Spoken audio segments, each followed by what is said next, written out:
No. So this She is said little that threatening you- because like we No, are no, no, like it's not about foreigners threatening. here and No, like you have we no should answer. feel Just like a home. May I speak?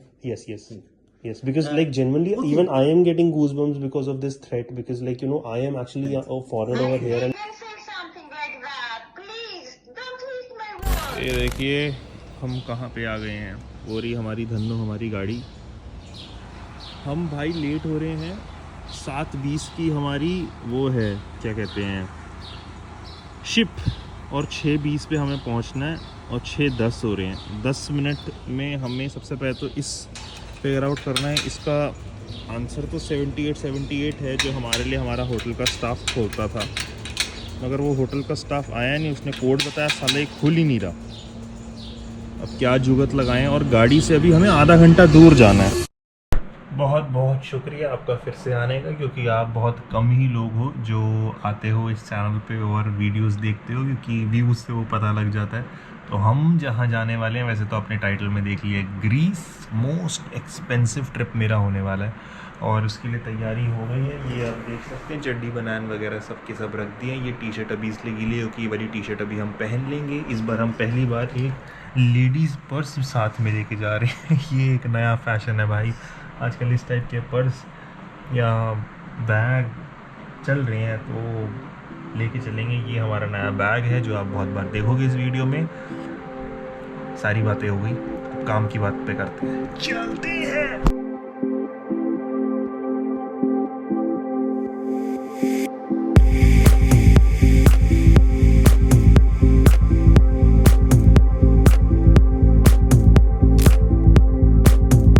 तो अगर आपको लग रहा है ये day 1 है, नहीं भाई, ये डे 2 है, क्योंकि डे 1 पे मैंने सिर्फ और सिर्फ एक काम किया, और वो था सोने का। भाई पहले वाले दिन थकावट ही इतनी हो गई थी कि मैं क्या बताऊं। ऊपर से फिर रात में पूरा फ्लाई करा, नींद पूरी हुई नहीं, और मेरे को नहीं पता था भाई इतनी ज़्यादा मेरे को नींद की ज़रूरत है। तो हम आ गए हैं भाई ग्रीस पे, और यहाँ का जो पहला मॉन्यूमेंट है उसको देखने। 2-3 चीज़ें जो पता लगी वो मैंने सोचा आपको बताऊं। सबसे पहले अगर आप भाई इनकी लैंग्वेज देखोगे, क्यों इन्होंने ही आविष्कार करा है हमारी काफ़ी सारी मैथ्स की इक्वेशन का, तो आपको लैम्डा या पाई या ये वो इनकी नॉर्मल भाषा में यूज़ होता हुआ दिखेगा। तो एक चीज़ तो ये, दूसरी चीज़ भूल गया, खैर कुछ पता लगता है मैं अपडेट करता हूँ। 2 ऐसी चीज़ें बताइए जो आपको ग्रीस के बारे में अच्छी लग रही है अभी एक दिन में। Hot boys, okay, and hot women.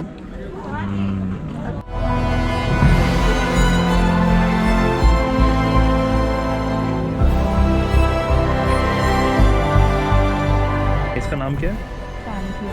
Pantheon and Acropolis. ये है जी एक्रोपोलिस, ये है पैंथियन। कहा जाता है ये 7 वंडर्स में से एक होने वाले थे, मगर ये रिजेक्ट हो गए लास्ट मोमेंट।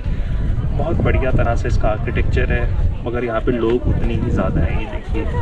ये देखिए, इससे ही अनुमान लगाया जा सकता है देश का कि उसकी टैक्सी कौन से ब्रांड की है। अब देखिए,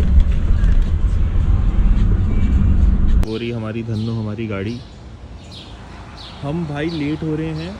7:20 की हमारी वो है, क्या कहते हैं, शिप, और 6:20 पे हमें पहुंचना है और 6:10 हो रहे हैं। 10 मिनट में हमें सबसे पहले तो इस फिगर आउट करना है। इसका आंसर तो 78 है जो हमारे लिए हमारा होटल का स्टाफ खोलता था, मगर वो होटल का स्टाफ आया नहीं। उसने कोड बताया, साला एक खुल ही नहीं रहा।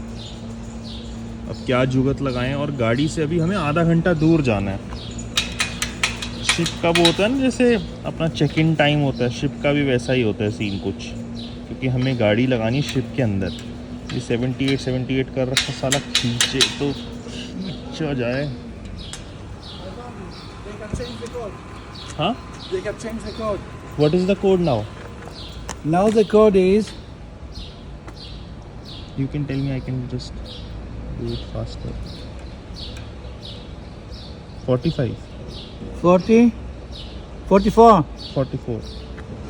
एक तो इसे दिखता भी कम है, तो ये भी अपने पे पता है। 4444। Yeah. This is 5। This 5. Yes yes. इसको मैंने बोला मेरे को दे दे, बट नहीं, इसको भी जासूसी करनी है।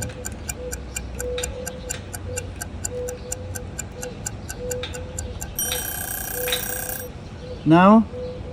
Now it is 5. 1 इधर. Yes. Yes. This one. Now it's 4-4. Yes. The side. I think like put it in middle. Yes. Okay. Yes. Finally. अब फास्ट एंड फ्यूरियस इसको दिखाता हूँ. ये देखिए जनाब, लेट हो रहे हैं, गांड फटी पड़ी है. 8 मिनट में आधे घंटे का रास्ता पूरा करना है, मगर टोरा नहीं जाना चाहिए. चलिए जनाब. ये बॉय. अरे भाई रुक जा, 1 सेकंड रुक जा, 1 सेकंड. ये देखिए जनाब, धुआंधार गाड़ी चलाने के बाद फाइनली ये है जी अपनी फेरी उर्फ क्रूज. ये है सैटिस्फाइड विमेन. और अब गाड़ी अंदर जाएगी, उसका पूरा प्रक्रिया मैं आपको दिखाता हूँ कैसे होगा, क्या होगा. बेसिकली इन्होंने हमें ये PDF दिया था. ये भी एक चैलेंज था. 1 सेकंड भैया आए हैं कुछ. Hello. Hello, where are you going? Santorini. Santorini. Okay, 7:20. Yes. Okay. Thank you very much. Thank you. 1 second भाई, 1 सेकंड. तो सबसे पहले इन्होंने PDF मेरी स्कैन करी जैसे अपना होता ही है. उसके बाद ये देख लो पहले.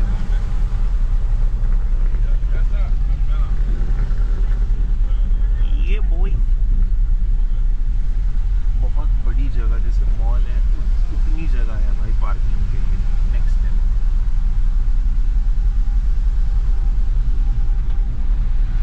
ये लोगों के लगेज.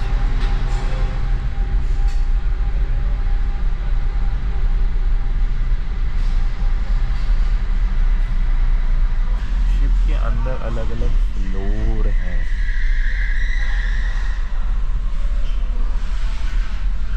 इंटरेस्टिंग लग रहा है.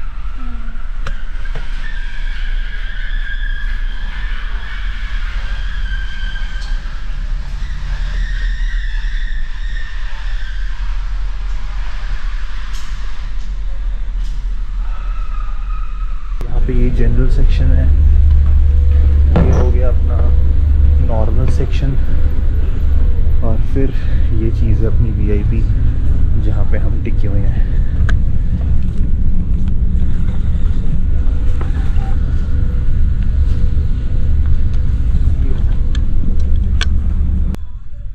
तो भाई अपनी मंजिल आ गई है. ये देखिए. Προσοχή παρακαλώ. Σε λίγα λεπτά φτάνουμε στο λιμάνι της Σιρίου. Παρακαλούνται οι επιβάτες με जो स्टोरीज पे लोगों को इतनी सुंदर सुंदर दिखता है, आज हमारे ब्लॉग में दिखेगा.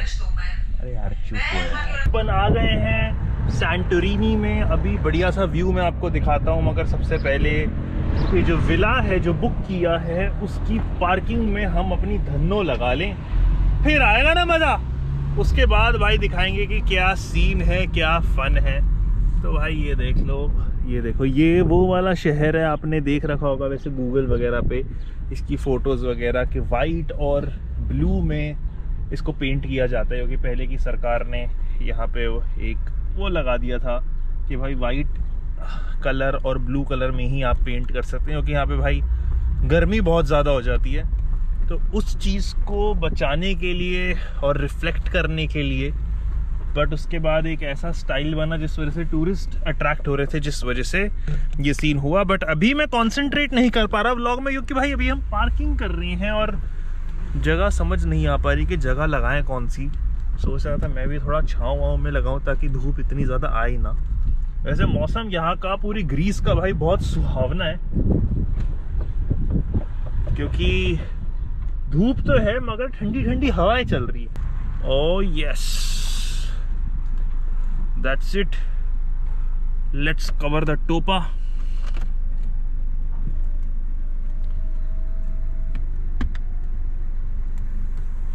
आए हाय.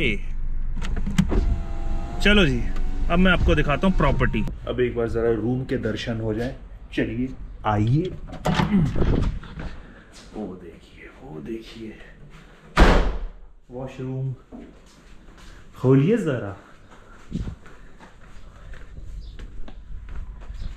प्राइवेट पूल, सैंटोरिनी का लुत्फ उठाइए।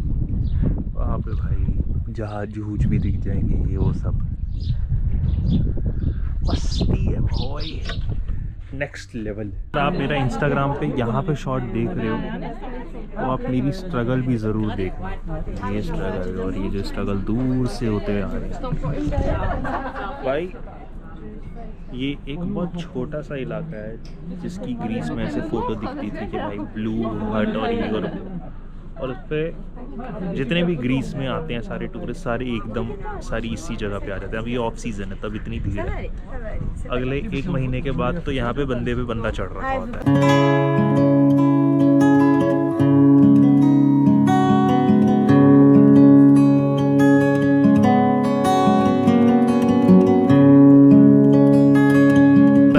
भाई नई शुरुआत, और ये दिन बहुत लेट शुरू हुआ क्योंकि अभी यहाँ के 6:30 बजे हैं। 6:30 बजे भाई इतनी ज़्यादा धूप होती है यहाँ पे, क्योंकि यहाँ पे सनसेट ही 8:30 बजे होता है।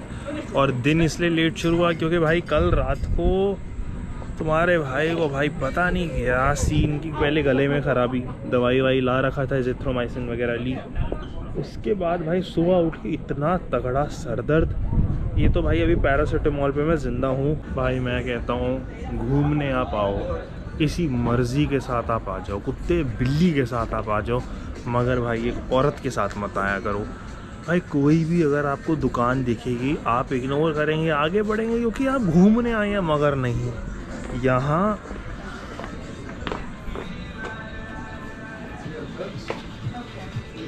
क्या देख रही है?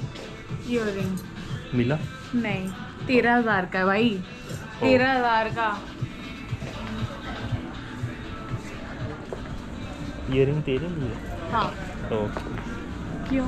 नहीं, जस्ट आस्किंग। कोई दिक्कत है क्या? नहीं नहीं।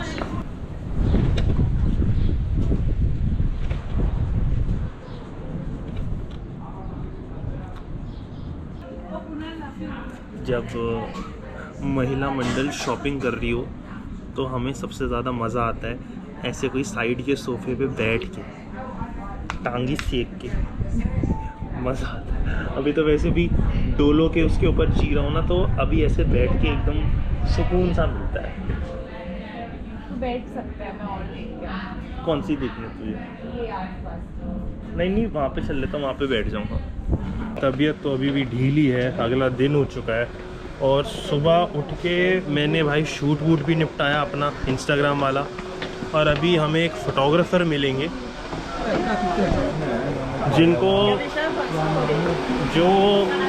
जिनके साथ हमने शूट करना। सॉरी, वो कह रहे हैं कि जी चर्च पे मिलो, चर्च पे। अरे भाई अब यहाँ पे हर दूसरी गली में चर्च है, जो लोकेशन दी उसके 100 मीटर के रेडियस में 4 चर्च है। तो भाई ये है चर्च, मेरे को लगता है वो ऑरेंज टी शर्ट में होगा।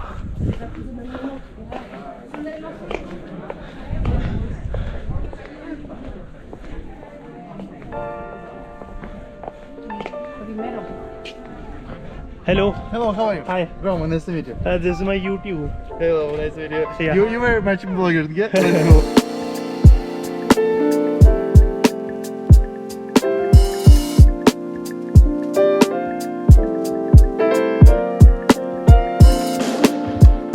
हमने यहाँ पे शूट किया है, एक हिडन सा जगह बताई भाई ने। अब हम और जगह जा रहे हैं, ऐसी हिडन जगह ढूंढ। या शॉप ये सही है भाई। मात्र 40 मिनट में तुम्हारे भाई ने शूट निपटा दिए। और भाई ये मैं वही कह रहा हूँ ना, एक बार तुम व्यू देखो तो तुम्हें पता लगे। रुको 1 सेकंड, सीधी रोड आए तो तुम्हें व्यू देखो। ये देखो, चाहे हैं खच्चर मगर तुम यार ये व्यू देखो, ये व्यू देखो साला। अब आ रही है ना मजा मिनी कूपर कन्वर्टेबल ड्राइव करने में। ये देखो व्यू देख रहे हो यार। अब तुम बोलोगे भाई तुम्हारी जैसी जिंदगी चाहिए, क्या जी रहे हो? मेरी जान, हमने भी कभी मेहनत करी थी, अभी भी कर रहे हैं, अभी भी करके आए हैं, मगर यार यही चीज में तो मजा है भाई। प्रोफेशन ही ये बना ली जिसमें मजा आता है कि घूमो फिरो, यहीं पे वीडियोस वगैरह बनाओ, लोगों को एंटरटेन करो, उनको सीख दो, ज्ञान दो। और भाई मस्ती उनको भी करना है तो खुद भी करो, मजा है भाई। गले की थोड़ी बैंड जरूर बज रखी है, तबीयत भी थोड़ी सी ऐसी सी है, बट मजे हैं यार। ग्रीस ये बॉय। फिर से फेरी लेके हम एक नए आइलैंड पे पहुंच चुके हैं, क्रेट। मेरी तो खैर अभी तबीयत थोड़ी ढीली है, और भाई ये क्रेट मेरे को तो ग्रीस का कश्मीर लग रहा है। मतलब भाई बहुत बढ़िया बढ़िया बात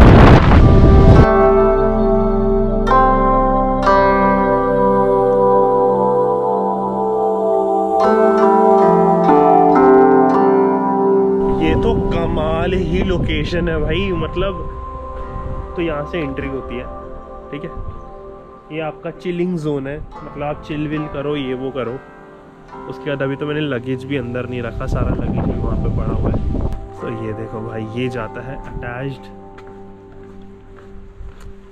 रास्ता टुवर्ड्स द बीच, एंड ये रहा पूरा का पूरा बीच। लो जी, बिल्कुल तगड़ा तरह से बीच है, कमाल ही पूरा का पूरा सीन, मतलब नेक्स्ट लेवल। अब मैं अपना आपको कमरा भी दिखाता हूँ जिसके अंदर प्राइवेट पूल है, जकूजी है। तो ये रहा प्राइवेट पूल, यहीं से जो रास्ता जाता है आगे बीच की तरफ। रूम टूर तो मैं दे देता हूँ। सोफ़ा, बाथरूम, मार्शल स्पीकर्स, और ये है छोटा सा एक जकूजी। और भाई ये कोई वैसा फ्री वाला सौदेबाजी नहीं है इन्फ्लुएंसर का, बुकिंग करवाइए, प्रॉपर मिला है। तो आज का दिन हम शुरू करते हैं एक बढ़िया सी लग्जूरियस बोट से। ये देखिए, ये हम अभी सेल करेंगे, उसकी पूरी की पूरी तैयारी चल रही है, रस्सियाँ खींच दी गई हैं।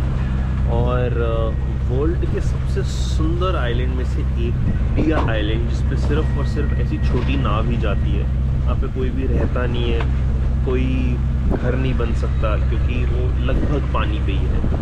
वहाँ पे जाएंगे, वहाँ पे दिखाएंगे।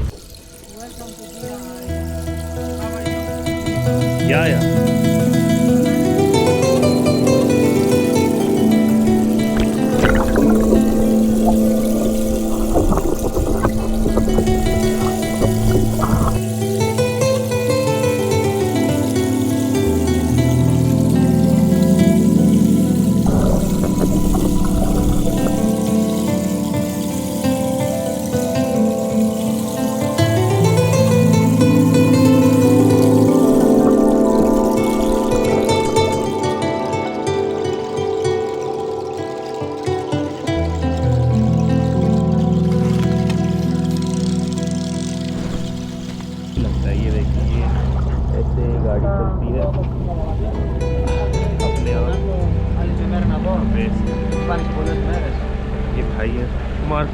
How do you sail? As in, like, how like ship work? As in, like, we just have to steer?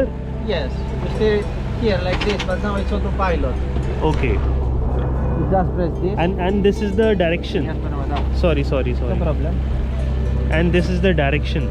This is the direction. Yes, it's 180 degrees, 88. So we are heading to the south right now, almost to the south. This is completely south. Oh. Yes. Oh, so when I press this, now it's stand by. I hand in the wheel. Okay. It's one system. It's moving with the other wheel over there. You can see. Okay. Under the boat, we have two rudders. Those are turning, and they create some currents that is turning the boat. Oh, got it. And how do you accelerate? Like This from is the throttle. Now we are running almost 2,000 rounds per minute on the engine. Okay, Volvo okay. Penta 75 horsepower. Turbo. It's just to push the boat. Okay. The conditions are light. We have the main sail on for stability. But this is like a combination of sailing and motoring. Got it. From here, this is how I cut. Oh, This is how I give acceleration. got it. Right now we are going about 7 knots, 7 nautical miles per hour. Made some really amazing food for us. Thank you. Enjoy. Yeah, I really enjoyed it. Now we are going in front. Finally हम आ गए हैं। कहाँ पे वो मैं बताता हूँ।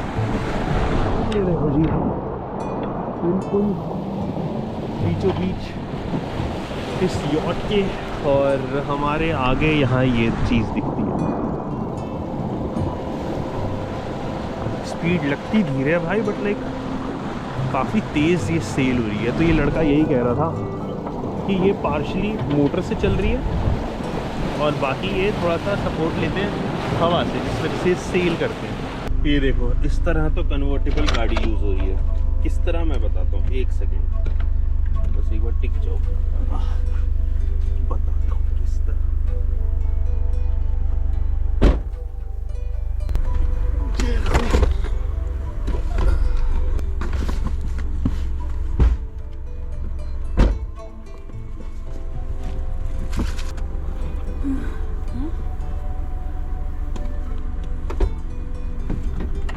तुम्हें एक नई बकचोदी से मिलवाऊं। ये देखो, नंबर प्लेट ही ले गए, पीछे वाली नंबर प्लेट ही ले गए। अब जहाँ से रेंट करिए एग्जर, वहाँ पे आना पड़ रहा है इनके ऑफिस, और ये अपने ऑफिस में नहीं है। ये चुतियापा क्या हुआ है मैं बताता हूँ। बटर चिकन खाने का मन था बाहर के मुल्क में, अब इंडियन रेस्टोरेंट ढूंढते ढूंढते मिल तो गया। भूख इतनी ज़्यादा लग गई थी क्योंकि रेस्टोरेंट ढूंढने में 2.25 घंटे निकल गए। तो हमें बस मतलब यहाँ पे पार्किंग का काफ़ी सीन है, तो यहाँ पे काफ़ी सारी गाड़ियाँ लग रखी थी, तो हमने यहाँ पे लगा दी, मतलब उस रेस्टोरेंट के सामने। भाई 15 मिनट के अंदर हमारे ये वाइपर के ऊपर एक पर्ची पड़ी हुई थी, मैं आपको दिखा रहा था पर्ची कैसी दिखती है। ये ऐसा पन्ना सा मिला भाई। हमें तो पहले समझ ही नहीं आया कि हुआ क्या है, चोर आई, पुलिस आई, क्या आया, भोसला आया, क्या हुआ क्या। वो तो बाद में पेट्रोल भी भरवाना था, तो वहाँ पे एक इंडियन, पाकिस्तानी, बांग्लादेश, मतलब अपना ही कोई काम कर रहा था। उसने बोला क्या हो गया, ये आपकी नंबर प्लेट का क्या सीन है। मैंने कहा भाई ये पर्चा ही मिला है लाइपर के वहाँ पे, और ये मेरे साथ ना स्पेन में हो रखा है पहले 2019-2020 के आसपास। मैं अपने छोटे भाई के साथ स्पेन गया था, वहाँ पे उन्होंने एक ऐसे ट्रायंगल शेप का पर्चा छोड़ दिया था जहाँ पे हमने गाड़ी रखी थी और गाड़ी ले गए थे। और रोड पे देखा था, क्योंकि ऐसे तो भाई रोड पे ऐसे पर्चे गिरे हुए होते हैं, हमें कहाँ पता लगता है भारत में। तो पर्चा उठाया तो पता लगा जी आपकी गाड़ी यहाँ से मिलेगी, और 200 यूरो, मतलब उस टाइम के हिसाब से 16,000, आज के हिसाब से लगभग मोटा मोटा 20,000 का फटका। अब इसका कितना बढ़ेगा फटका ये तो पता नहीं, क्योंकि भाई हमने तो 40-45 यूरो, मतलब लगभग 4,000 का तो बटर चिकन पेला है। मगर जो असली पेलम पेली हो रही है वो कितने की होगी ये तो अब आगे पता लगेगा। आ गया शायद, वो देखो एक गाड़ी आई तो है, लेट्स सी। वैसे अपना मुंबई का सनसेट भी बुरा नहीं है। जी हाँ, मुंबई पहुंच चुके हैं, और वहाँ से जो डिस्कनेक्ट रहा उसके पीछे एक नाराज़गी थी, और वो नाराज़गी ये थी कि जो लास्ट अपडेट दिया था वो ये दिया था कि दोनों नंबर प्लेट आगे और पीछे की ले ली है। भाई मुझे नहीं पता था कि इतना ज़्यादा भारी नुकसान पहुँच जाएगा। उसके बाद क्या हुआ दीदी बताएंगी। हमें फाइन देना पड़ा, बट अरे फाइन सीधा एकदम फाइन नहीं, मतलब लाइक मैं बताता हूँ, एक सेकंड थोड़ा बिल्डअप करते हैं। तो भाई उसने बोला कि ग्रीस में कहानी ये है कि फ़ाइन कुछ नहीं होता, बस ये है कि ये जो नंबर प्लेट है ये 2 महीने के बाद रिटर्न हो गई। तो हमने कहा चलो सही है भाई, फ़ाइन अगर कुछ नहीं होता तो ये तो बढ़िया चीज़ है। कहते मगर आपने तो 7-10 दिन के लिए गाड़ी ली ना, तो जो 2 महीने अब बाद में जो नंबर प्लेट मिलेगी उसका भाड़ा दो, क्योंकि हमारी तो भाई गाड़ी भाड़े पे नहीं जा सकती है। तो फिर क्या हुआ दीदी बताएंगी। फिर हमने कैलकुलेट किया तो वो बिल बन रहा था कुछ 1,80,000 का 2 महीने के हिसाब से 3,500-4,000 की गाड़ी थी पर रेंट। उसके बाद हमने शुरू की नेगोशिएशन, और फिर हमने थोड़ी टैक्टिक्स भी यूज़ की कि हमारे पास लॉयर्स का एक्सेस है। हमारे लॉयर्स ने ये जो है ना, ये महिला, इसके अंदर ऊपर के खोपड़ी में दिमाग काफ़ी भरा पड़ा है। तो मैंने कहा कि भाई हमारे लॉयर्स तो कह रहे हैं कि 2 हफ्ते में रिटर्न हो जाती है, तो हम 2 हफ्ते से ज़्यादा आपको पैसे नहीं दे पाते। उसके बाद हमने और नेगोशिएट किया, और फिर जाके हमें पता चला कि चलो 475 यूरो से तो कम हो ही नहीं पाएगा। तो अंत में हमने 475 यूरोस पे सेटल किया, which is around 45,000 Indian rupees. मतलब अभी भी भाई चपत बहुत भारी लगी, और यही नाराज़गी का मेरा पॉइंट था, क्योंकि मैं इसलिए और हमें ऐसा भी लग रहा है कि इन्होंने कुछ ना कुछ हमारे साथ बकचोदी की है, बिकॉज वहाँ पे जो नंबर प्लेट अगर आपकी ले ली जाती है तो आप लीगली अपील कर सकते हो, और कभी कभी वो नंबर प्लेट आपको 3 दिन में भी रिटर्न हो जाती है। बट ये कंपनी हमें नहीं बताएगी, क्योंकि कंपनी को अपना प्रॉफिट कमाना है, 2 हफ्ते 2 महीने जितने का भी, तो कंपनी अपने खुद के इंटरनल चैनल से ब्राइब वगैरह दे के वो नंबर प्लेट निकलवा लेगी। बट हमसे उन्होंने काफ़ी मोटा पैसा रख लिया है इस प्रोसेस के अंदर, and because we didn't know the language there was not much we could do beyond just requesting and bargaining. But जो भी है थोड़ा बहुत बार्गेन हो पाया, बट हाँ 47,000 रुपीज़ की चपत लगी। इस वजह से मैं कैमरा ही नहीं फेस कर पाया था, इस वजह से इतनी नाराज़गी थी। अब एक आध दिन के बाद थोड़ा सा अच्छा लग रहा है, इसलिए सोचा कि बता दूं कि भाई ये है। तो भाई कंपनी का नाम एक्सर है। वैसे तो मेरे को पता है ये वीडियो तो ज़्यादा लोग देखेंगे नहीं, और लास्ट पॉइंट तक तो ज़्यादा लोग बिल्कुल नहीं आने वाले, तो 2-4 लोग ही हैं। बट एटलीस्ट मेरे लॉयल ऑडियंस को ही पता लग जाए कि भाई एक्सर कंपनी है, इनके साथ मत काम करना भाई। क्योंकि मैं तो अगली बार देख के डिस्कवर कार से जो एक्सर कंपनी थी जहाँ से मैंने भाड़े पे लिए गाड़ी, वो तो नहीं करने वाला, क्योंकि भाई बहुत ही अजीब लोग हैं, मतलब लाइक बहुत ही ज़्यादा पैसे लूट लिए। तो यही था भाई। एनीवेज वे ग्रीस तो बढ़िया ट्रिप ही था, और ग्रीस अच्छा ही लगा होगा। हाँ, बट हमारे यूरोप में ओवरऑल बेटर एक्सपीरियंसेस रहे हैं। मतलब यूरोप की अगर बेस्ट 3 कंट्रीज कौन सी थी? I think France we enjoyed a lot. So Norway was really good, France was really good, and I think Spain was also very enjoyable. But चलो जो भी है मस्त है, चलते हैं भाई। और इस चैनल को प्यार देना, बाकी दुआ सलाम में याद रखना।